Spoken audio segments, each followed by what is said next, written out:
Hello everyone. Today we're gonna start the key principles of cognitive behavior therapy. And we're gonna learn another things as alternate CBT, next, a step-by-step approach to overcome anxiety. Okay, let's start.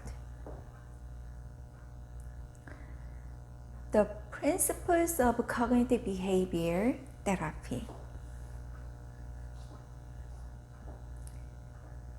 We will focus on CBT key principles, such as why a human brain operates in certain ways, how CBT techniques affect human cognition, and how you can restructure your cognition. Today, we contain the detailed look at the cognitive behavior therapy key factors. That's important. CBT's aim is to teach individuals how to recognize their distorted idea through a process of evaluating negative or anxiety including thought. Homework is a considerable part of the CBT. Whether you are doing the therapy with the help of a therapist or on your own, it is vital that you use the techniques and tools common to this process of therapy.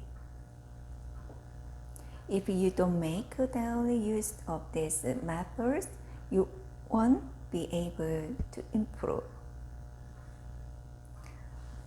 So, if you don't exercise, you will never learn to run a marathon.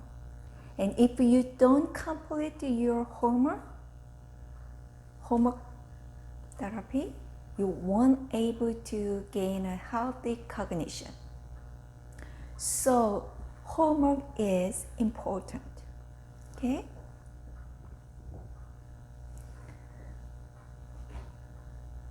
We learn better, understand the therapy process, enhancing your success. Okay, it's a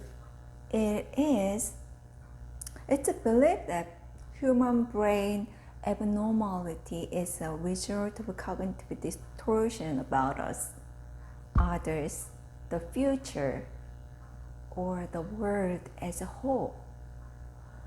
These cognitive distortions are probably due to irrational thinking and the cognitive triad. The negative thought contains pessimistic worldview, negative future views, and negative self-perceptions. The way we interact with the world is through our world mentality. This means that our emotion and behavior can become distorted if we have an inaccurate representation or if our reasoning is inefficient.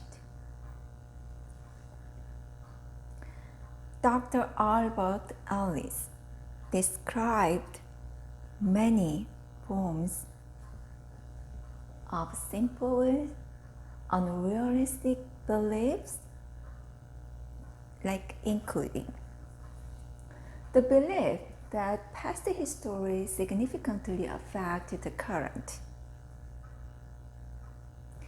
the exception that an individual should be good at all, the idea that people have no power over their own happiness, the belief then you need a strong person to demand on. The expectation that events are tragic when they don't go your way. The idea that new challenges are completely fixed and it's devastating if you don't consider it. Let's look at the technique. You remember A, B, C. A, activating event or objective situation. B, beliefs. C is consequence. A is on individual reports analytical condition in the column A.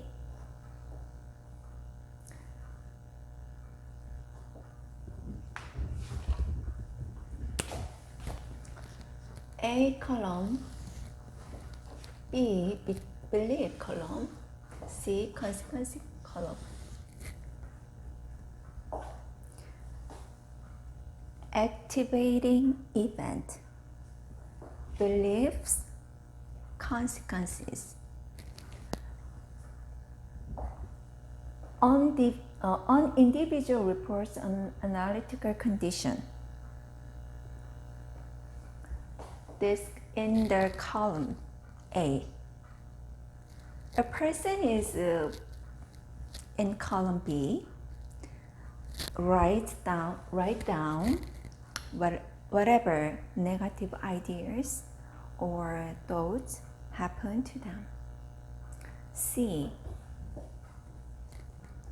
Consequences. A person in column C of the third column details what dysfunctional behavior or negative feelings A and B have resulted in.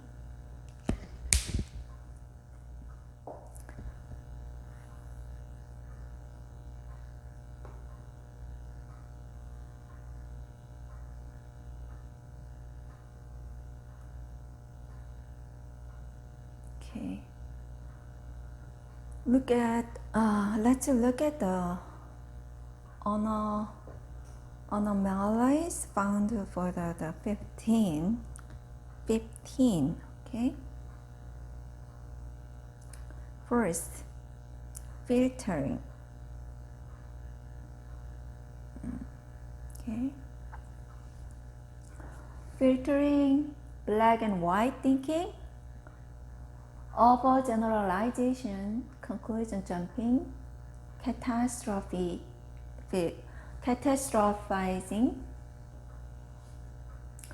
personalization, control fallacies, fairness forces, the blame game, should have, emotional reasoning, change policy, measurably, always right, heaven's reward forces.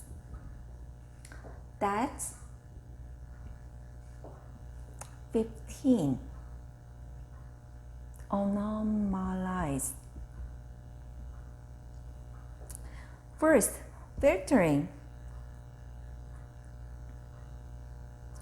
You know the filtering. With a filtering person will ignore all the good and positive circumstances in his or her life to focus on the negative instead. This is depression trap that causes a person to dwell in something negative while missing the amount of good that surrounds him. Second, black and white thinking. There is no room for nuance in black and white thinking. A human see everything in either black or white without any shade of gray. This means that if you are not performing perfectly in every area, then you will see yourself as a complete failure rather than recognizing that you are a complex person who might be unqualified in some areas while excelling in others. Overgeneralization. They use a single instance or a single piece of evidence when a person overgeneralized and use it to reach a broad conclusion. For example, a person can fail to attend the college of the choosing, and instead of brushing the problem off as a single bad experience and trying again at another college, they determine that they are not ready for college and will never be admitted. Conclusion jumping. This distortion is similar to overgeneralization. A person has a distortion with a conclusion jumping, which leads to faulty reasoning in how they draw conclusions. However, unlike overgeneralization, which is the result of a single instant, a person will jump to the conclusion with a conclusion jumping, assuming something without any evidence to support it. A person may be convinced, for instance, that their co-workers hate them, even without any real evidence. Catastrophizing. A person believes with a catastrophic event that the worst will happen based on an instant that is nowhere near as extreme or catastrophic as it has turned out. For example, somebody might make a small mistake for their job on some paperwork and so believe that their boss will go into a fury and fire them. Similarly, the individuals may diminish something good, such as his or her accomplishment or attractive qualities. That personalization. With the distortion, a person comes to believe that everything they do affects people and events externally, no matter how unlikely or irrational it may be. The person may feel they are cause of all the bad things that are happening around them. They can assume that because they were a few minutes late to meeting, the whole thing went badly, and that it would have gone better if they were just on time or not there to start with. Control fallacies. Control fallacies. Some people might focus to extreme on fairness, creating distortion. We all know life is not always fair, It's a frequently sad reality. Because of this, if a person goes through life in search of fairness, they will experience disappointment and become resentful. This is because life, irrespective of how fair it appears, will sometimes go as we want and other times it will not. Blame game. There are many ways in which we could delegate blame or clarify the result of something doesn't go our way. One way people do that is to blame those around them when something goes wrong. If we feel angry or sad, for example, we could blame others for making us feel this way.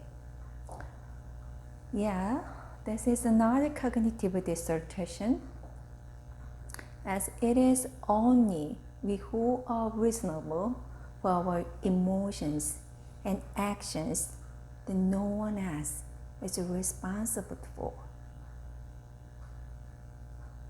Should have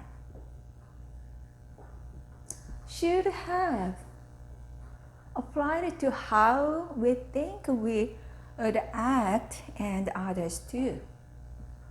We get upset when people violate our rules for how we thought they will act. When we violate our rules, we feel guilt. We might have a rule, for instance, that people should greet those they know when they see each other. You may feel angry and brushed off if a person doesn't greet you when he sees you. By the same way, if you have a guideline, then you should have saved money. You may feel guilty if you buy a coffee yourself, even if it's just a small amount.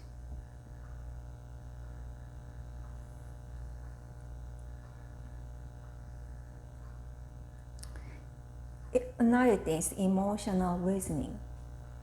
A person believes with emotional reasoning that if they think a certain way, then it must be true.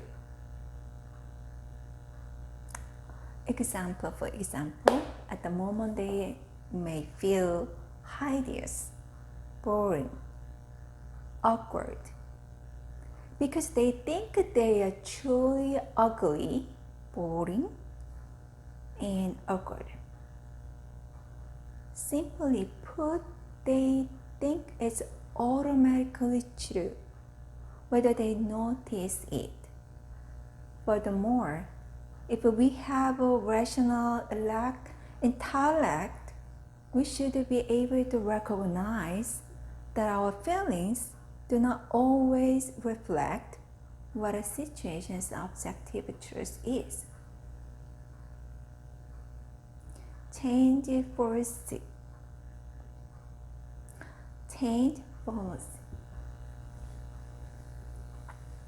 We believe other people can comply with the policy as we see fit.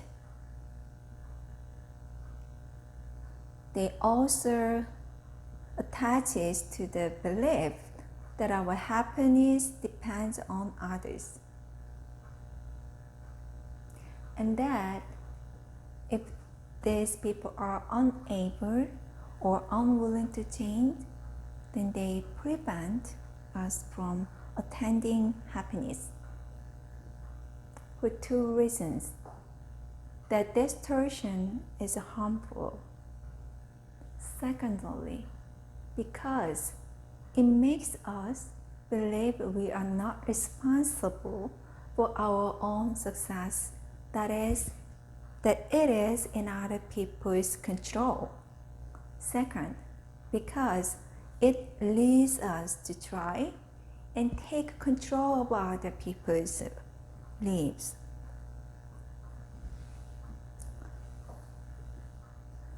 Mislabeling. Mislabeling resembles overgeneralization, but it takes to an extreme. We take one or two instances with mislabeling and generalize them into a global judgment. If we fail at a single task, we might assume we are total failure, not just in that area, but in all areas. On the other hand, if somebody rude to us, we might think they are rude as a whole person. Mislabeling often uses loaded language, such as saying that someone failed their baby to use a formula or disposable diapers instead of the alternative. Okay? Always right. Okay. Everybody wishes to be right. But with this illusion, person believes he must always be right. And it is completely unacceptable to be incorrect. A person with this delusion might think their being right is of greater importance than other people's feelings. It stops them from knowing when they have had a mistake.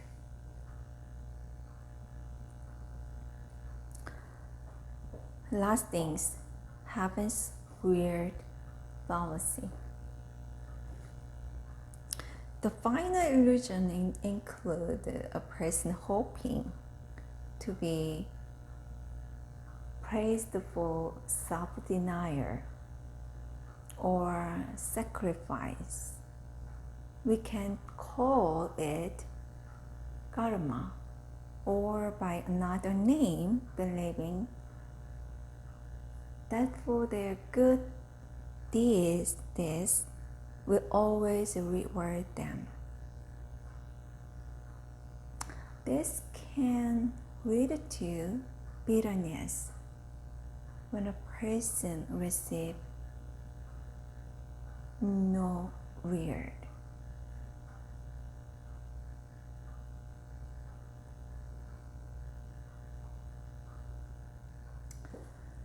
Okay. Thought journaling. To manage these dysfunctional thoughts and beliefs, a person should keep the record of dysfunctional thinking. First, write on the first column to the far left of the page. This will have the time and date of emergency of abnormal behavior. The next column is where you write down a situation that came up when you experienced the dysfunctional thinking.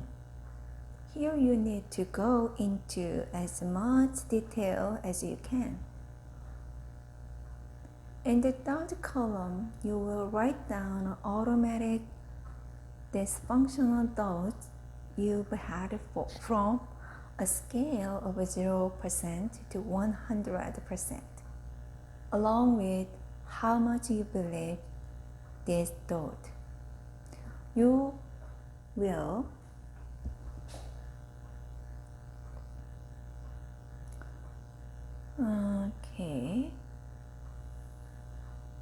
you will describe the emotions elicited by the dysfunctional thought in the fourth column, along with the scale, how strongly you experience the different emotions from 0% to 100%.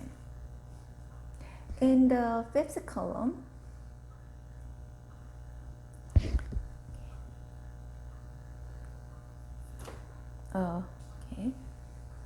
in the fifth column, you will try to identify the type of distortion to which your thinking belongs.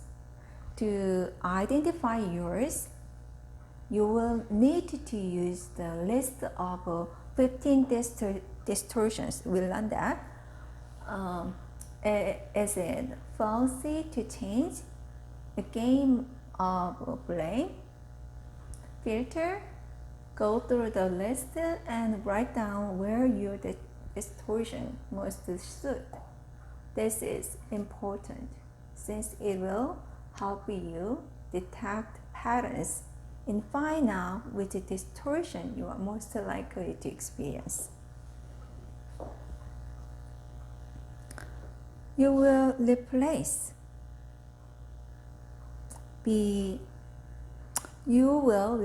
the bias and in the next to the last section with a more rational and safer alternate feeling.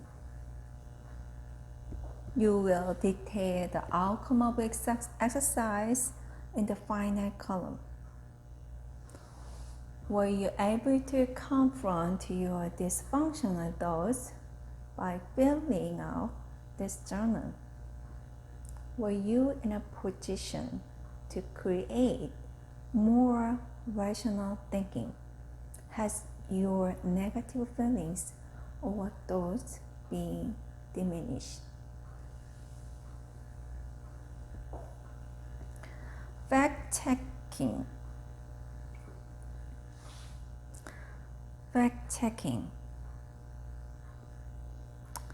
Another exercise you could use it, that of checking facts.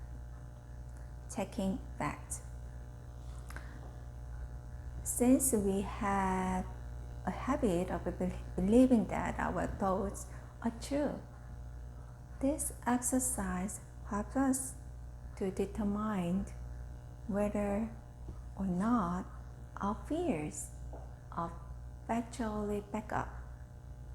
You could have a failed test.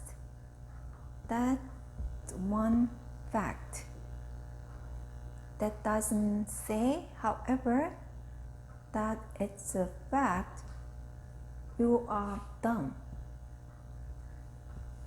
These are non-factual views, not evidence you can take to heart. Because of our dysfunctional thoughts, however, it is hard to truly believe these opinions are not fact.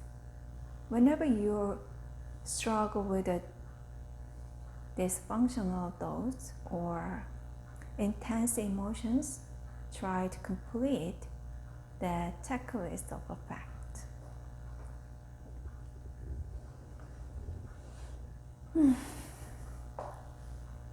So simply write 3 columns to build a checklist of facts.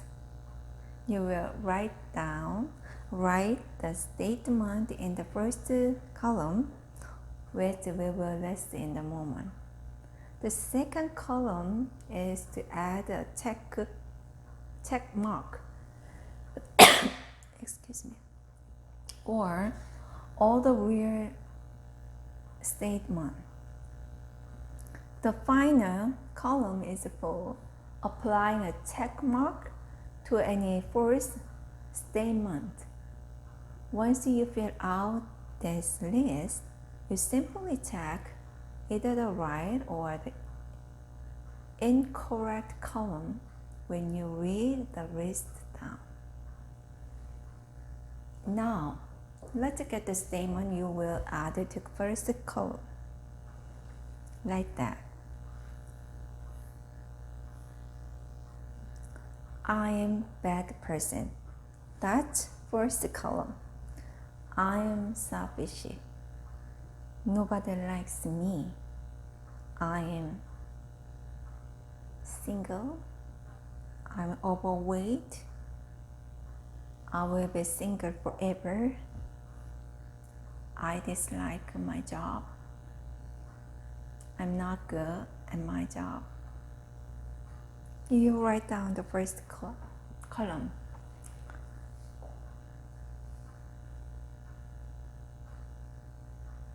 Each of these statements will receive a correct answer, true or false. The aim of this question is to help your brain distinguish truth from fiction and to test it, because we are all dealing with cognitive distortions that make us believe false ideas. It allows us to be more able to discern the difference between what is real and what is not. So you do question. You make question, cognitive question. Cognitive questioning. You use the following cognitive questioning. Is this truly a black and white situation, or are there shades of gray? You want to analyze if you use all or nothing mentality, or not all or nothing mentality, or not, and if it makes the situation sound overly complicated or easy. Am I making assumptions of misinterpreting evidence?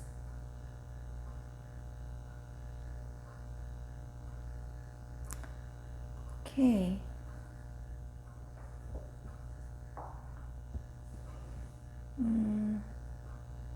Am I making assumptions or misinterpreting evidence? You can ask. Making assumptions or misinterpreting facts is simple. Even if we don't know we're doing so, take some time to find out if this is what you do. Might other people interpret the situation differently? How might they interpret it? Think of someone close to you, like a member of your family, a friend, or coworker. How could they be interpreting the same situation? Am I looking at all the evidence, or only the evidence that supports what I already believe? We might think we are objective, but people often just want to consider evidence that supports what they already believe. Be sure you don't ignore evidence to the contrary. Are these thoughts, another question, are these thoughts on overinflation of the truth? We sometimes have negative thoughts, not on the whole truth, but partially true, that we have inflated past its logical boundaries. Are these thoughts habitual? Cognitive distortions become a matter of habit, meaning that we are sometimes focused on thinking, not because the facts really support it, but only because it's a habit. Another question. How did this thought first occur? How did this thought first occur? Did someone else pass this thought on? Is this person truly trustworthy? We only have ideas occasionally because somebody passed them on to us. For starters, after somebody criticized us, we may start thinking bad about our bodies.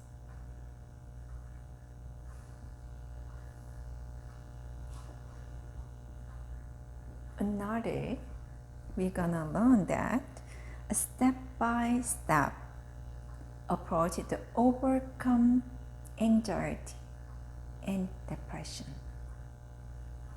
First, week 1. I told you homework is important in CBT. Only if you put in the work, you will experience the benefits, but it will be well worth it. Week 1.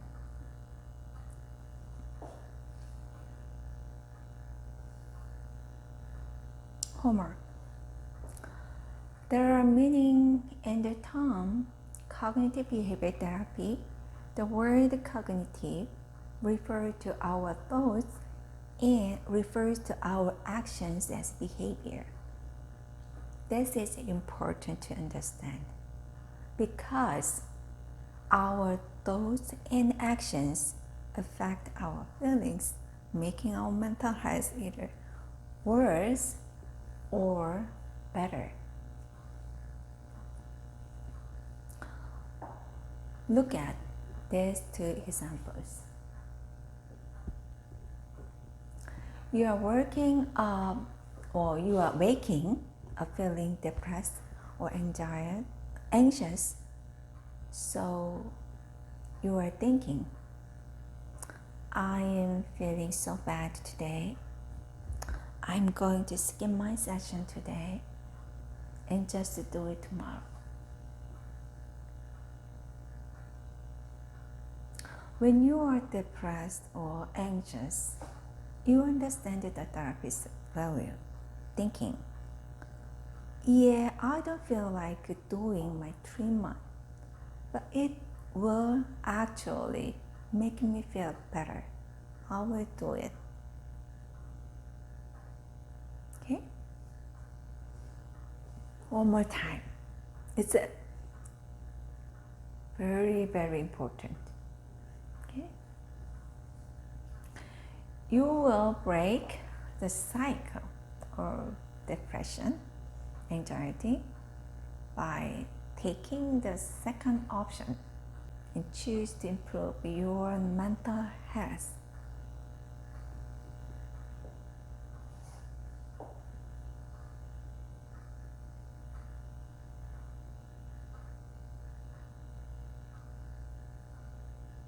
It is important to set goals at the beginning of the therapy to help you decide where you want to go, since you can't get the location if you don't know your destination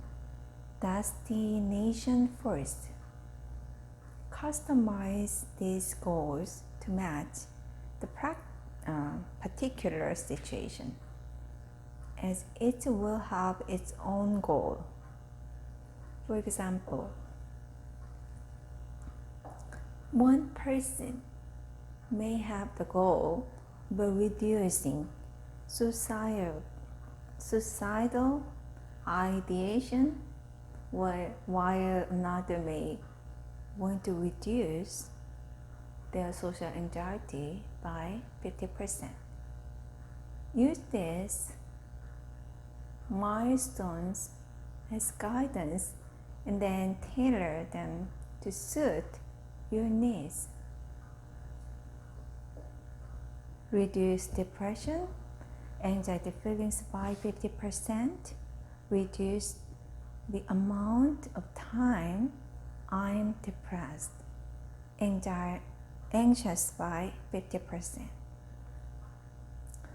Learn how to prevent depression, anxiety, outbreak. Feel more in control of my life. Depression symptom, you remember, yeah? Depression symptoms, feeling of hopelessness and helplessness, lack of interest in daily activities, hobbies, or favorite pastimes, change in sleep, appetite, weight, loss of energy, anger, irritability, or frustration, self-loathing, concentration difficulties, rapidness behavior, unexplained pain and aches, memory loss, self-harm or thoughts of self-harm, thoughts of death, suicide thoughts, or suitable attempt, feelings of guilt, worthlessness, or self-blame, slowed by movement, thinking, or speaking. Anxiety symptoms, feeling of restlessness, nervousness, and tenseness, sense of impending doom, danger, or panic. Elevate heart rate,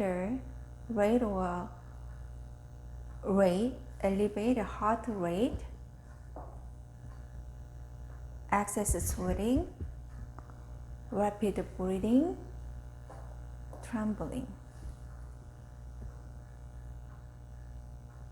Difficulty sleeping, feeling of weakness and tiredness.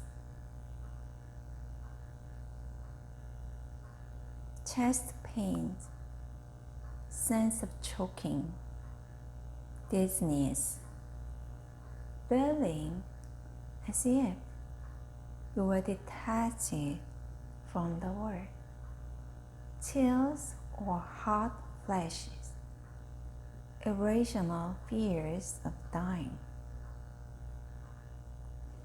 muscle tension, nightmares or flashbacks, feelings of being out of control.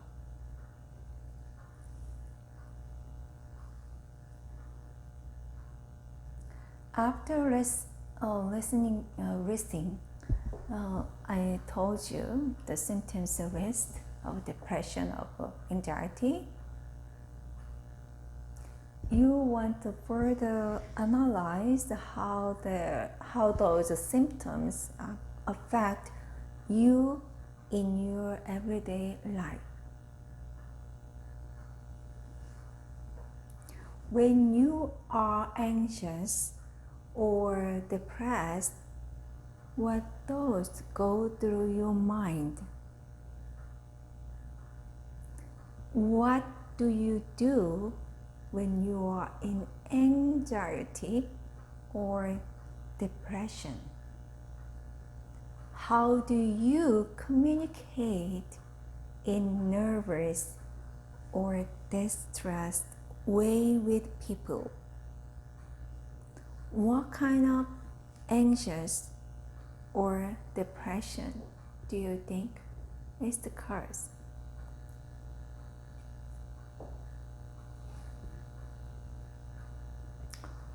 First week, this week's homework is to make daily use of the following mood chart. Remember, you must never skim your homework. You must complete this skill daily. Okay, 1.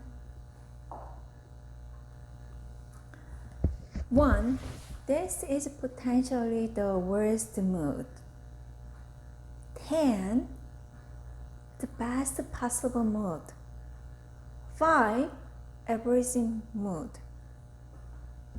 Okay, so you write down every day your mood. 1 to 10. What is your today's mood?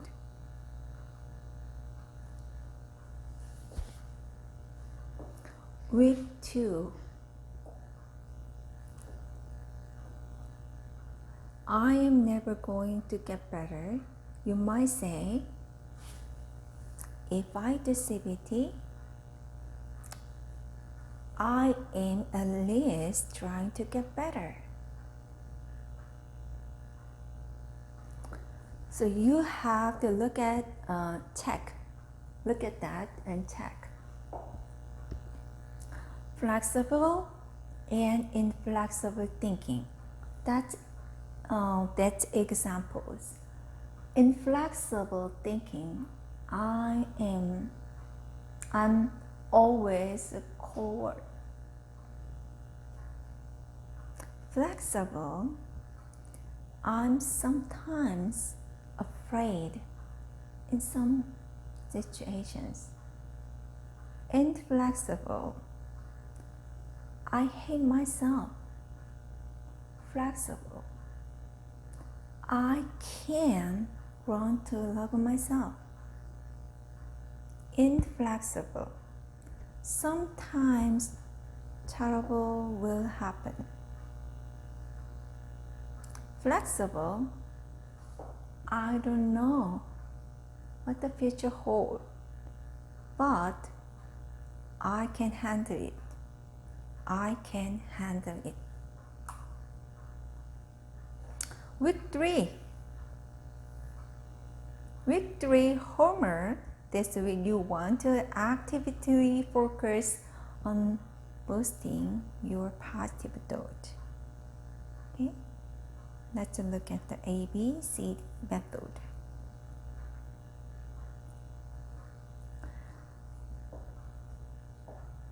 You can control your thoughts with this method.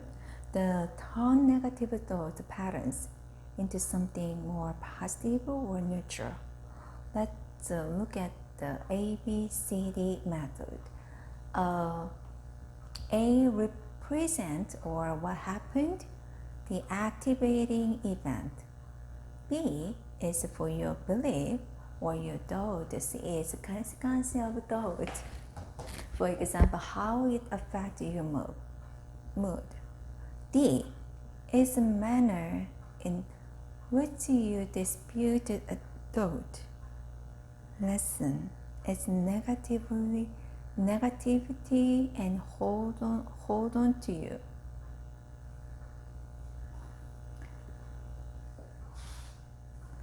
Let's look at the example.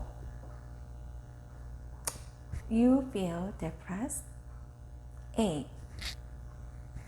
This is a fact. I am overweight. B. Thoughts I am getting on A are, I can't be happy if I'm overweight. I'm unattractive. No one will love me if I am overweight.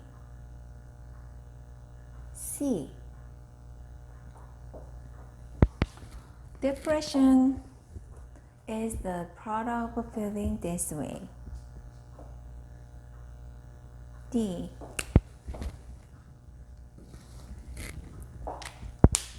I would refute such thoughts with, I should learn to accept myself and be comfortable. Even if I'm overweight, I'm not unattractive. That's just the superficial standards of beauty placed on people by food companies to make more profit. I can be curvy and pretty. Some people love me, and people who really love me won't care about my weight. Week 4 homework. Start the first week by analyzing the homework work of your previous week. 또 뜨잖아. You remember mood scale and ABCD method, and noticing any improvement you made in any negative pitfalls you needed to watch out for. You can better avoid it in the future if you're aware of your pitfalls and where you often get stuck in negativity.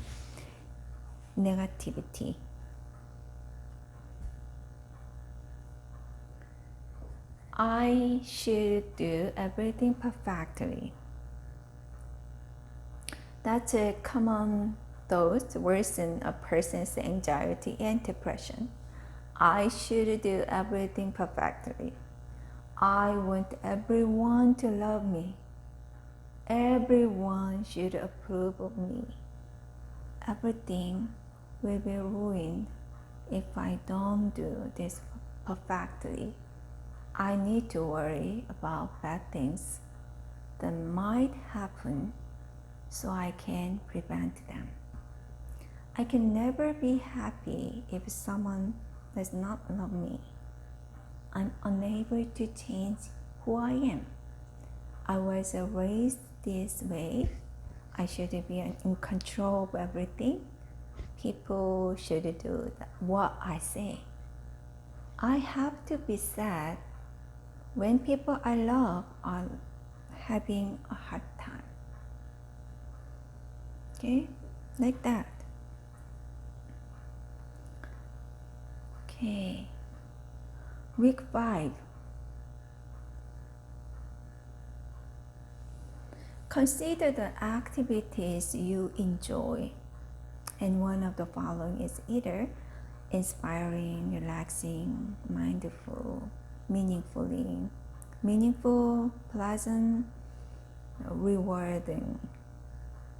Okay, so daily activity such as read a book, play a video game, fold origami, play with your pet, paint or draw, go shopping, window shop.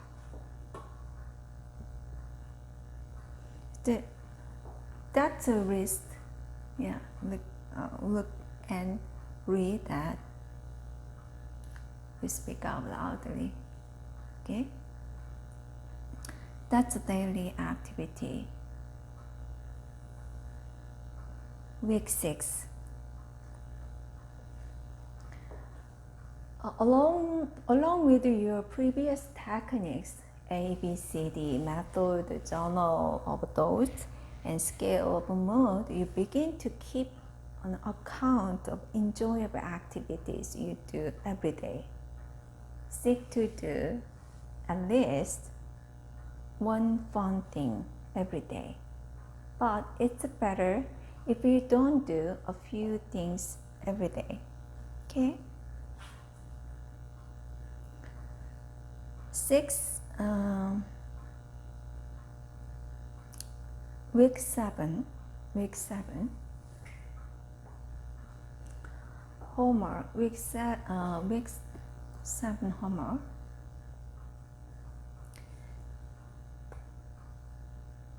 It's crucial that they be transparent parents when setting goals, let's dig at some solution that are straightforward and vague, so you can get a better understanding.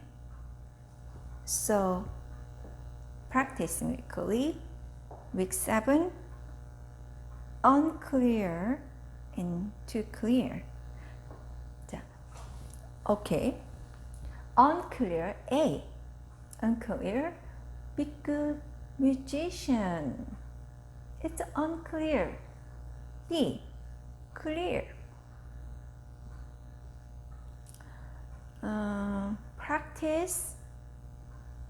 Practicing weekly. Practice 2 hours or 3 hours. Insert the number of hours. Practice hours, practicing weekly. That's clear.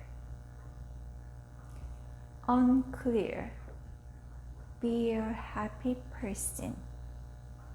Clear. Spend time doing something I enjoy. Unclear. Be a good parent.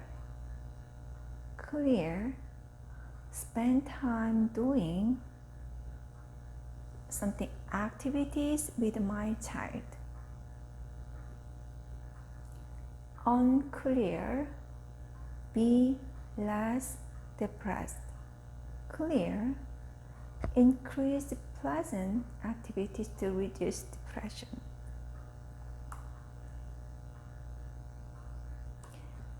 Week 8, homework.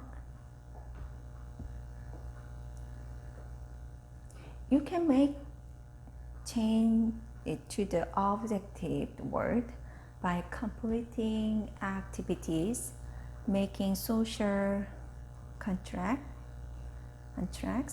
You can make an alternation to the subjective word by increasing helpful and healthy thinking, diminishing harmful and negative thinking. Okay?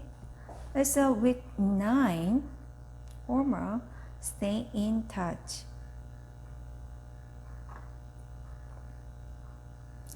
Stay in touch. It's important. It is important to work when you are hoping to improve your relationship or maintain healthy relationship. Stay in touch. It doesn't have to be constant. But if you haven't heard from someone in a while, at least try sending a text message or calling them over the phone. Okay?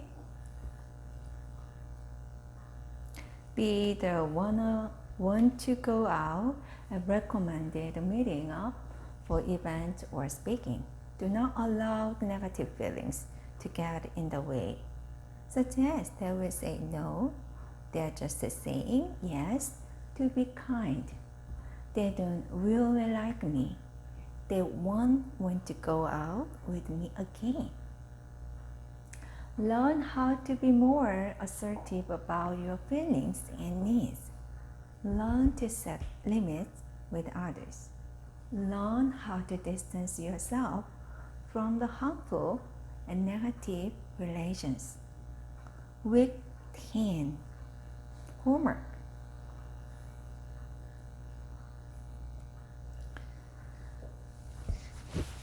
Along with the continuing to complete the thought journal, make a list of all people in your social network, as well as a mood scale and ABCD method.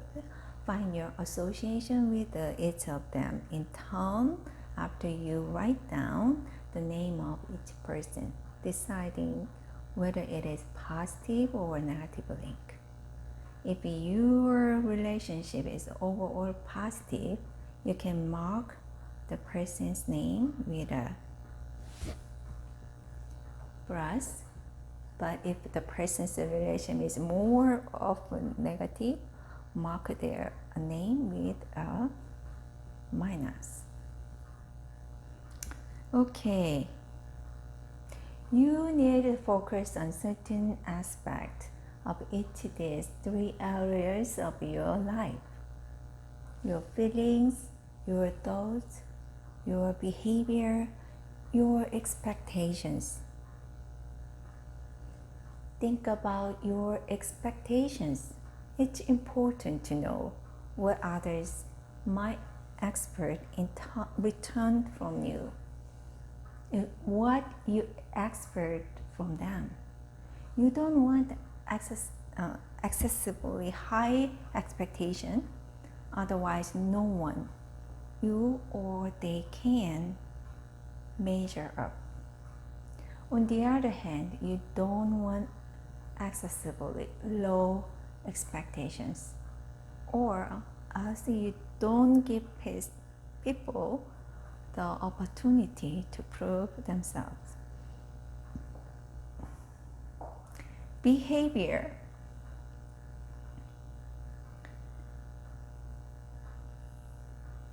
Okay. Behavior is important because through our conduct we communicate much more than we believe. Okay? 93% of communication is non-verbal. We learned that, yeah? There's a statistic combined to other situations which found that 55% of communication is through the body language and 38% through the voice tone. And keep in mind the following when dealing with others. Do you make eye contact? Do you smile occasionally? Do you look tired and worn out? Are you slumped over?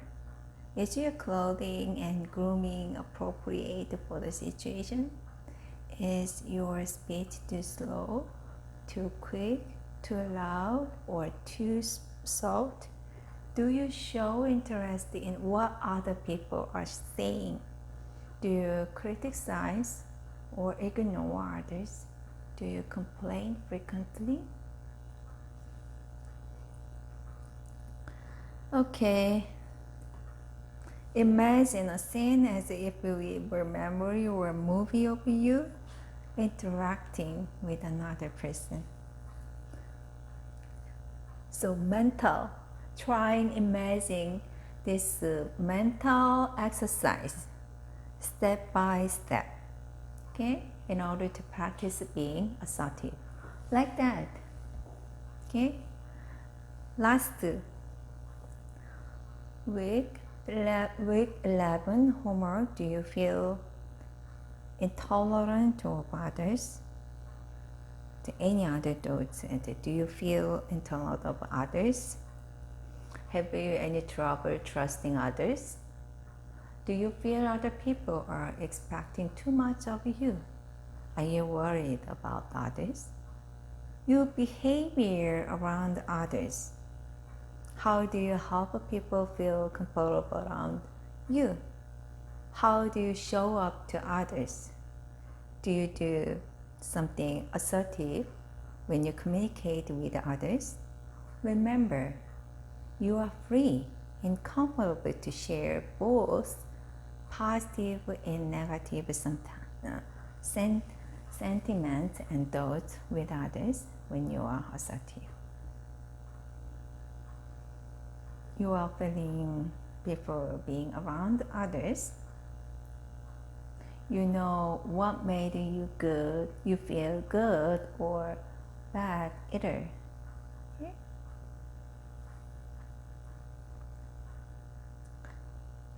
Okay, so continuing using your daily thinking journal, mood scale, and ABCD method, consider all the interactions that you have with the individual this week using plus or minus after writing person name to indicate the specific interactions with each individual as either positive or negative experience.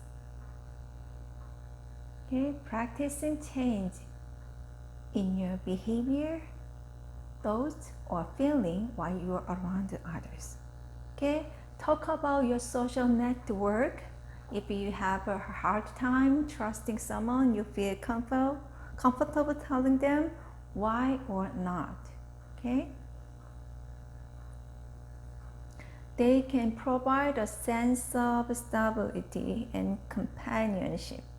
They can reflect the image you feel most important about yourself. They can help build trust, image, and self-esteem. Okay, are you consider the is helpful? Are you consider the questions? Are your preferences very similar? Can you state your thoughts and feelings clearly to each other? Do you want the same relationship things? Remember, relationship aren't a static object. Okay? Okay.